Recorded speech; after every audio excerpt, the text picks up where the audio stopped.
Hello, everyone. This is Humanitarian Horizons, and I am Christina DiArcangelo. I am your hostess.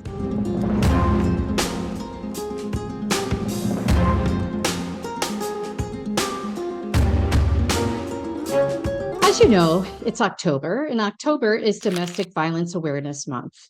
And we just witnessed in the courtroom of Sean Diddy Combs an assault on truth, justice, and the survivors.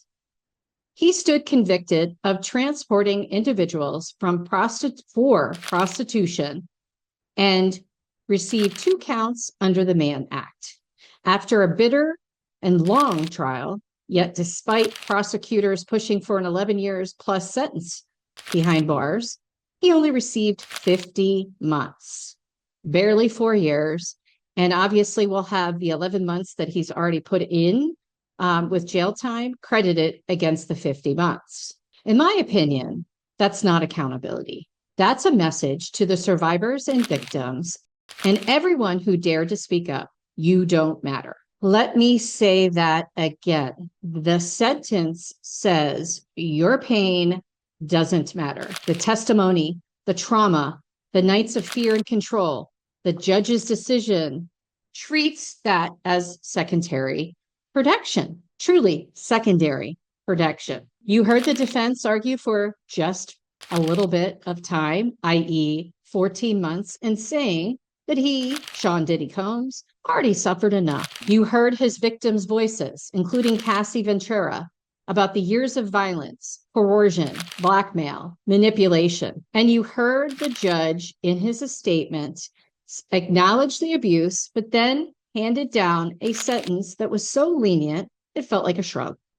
Make no mistake, it isn't just about one man.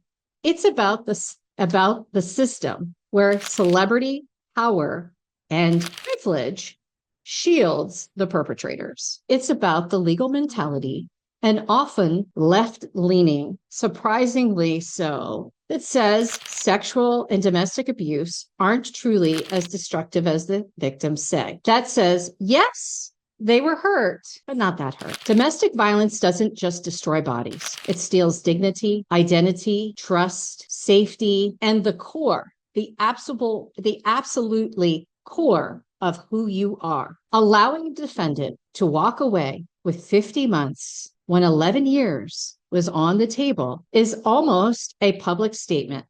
We hear you, but we won't protect you. Now I want you to listen deeply because obviously this is personal to me. My mother was abused by David Frame and my nephew, Christopher Roos. Frame only got 48 hours in prison, while Roos got 11 to 24 months. That's what the system offered my mother. 48 hours, 2 days for terror, for control, for stealing her dignity and withholding her medicine, not to mention food, not to mention, being able to go to the bathroom in a proper toilet and take a shower in a proper shower. I'm not going to go into all that because you all that already follow me understand where I'm coming from. However, you want to talk about unequal justice? The disparity is screaming. It says if you have name recognition, if you have the resources, if your profile is high enough, you will be protected. Even after the victims stand up and tell the world what has been done to them. But for people without media coverage, you get scraps. You get what you get, and you get told to heal privately. So yes,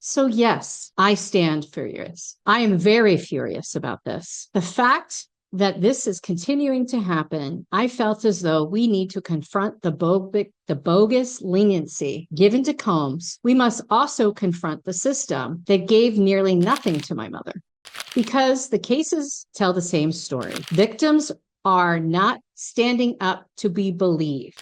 They're standing up to be silenced. The leniency of sentencing tells the survivors they don't matter, but they do matter. Your story matters. My mother's story mattered. Their stories matter because our collective outrage becomes strength, becomes pressure, becomes demand for something better. So I want to close with this. If you've been silenced, ignored, and minimized, I hear you and I believe you. And if you ever wondered whether your voice makes a difference, Know this: every time we demand accountability, we shift the narrative. We push the law to see that the survivors, not as collateral damage, but as the people who deserve justice. In the case of Sean Diddy Combs, 50 months is not justice, in my opinion. It's a punctuation mark on a system still failing survivors. In my mother's case, 48 hours was a declaration her pain did not count. We live in a world where being heard is half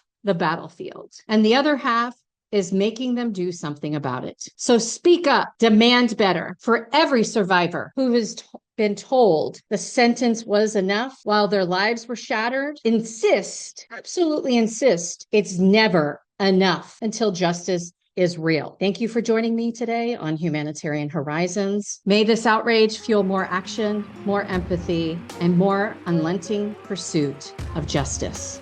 Goodbye for now.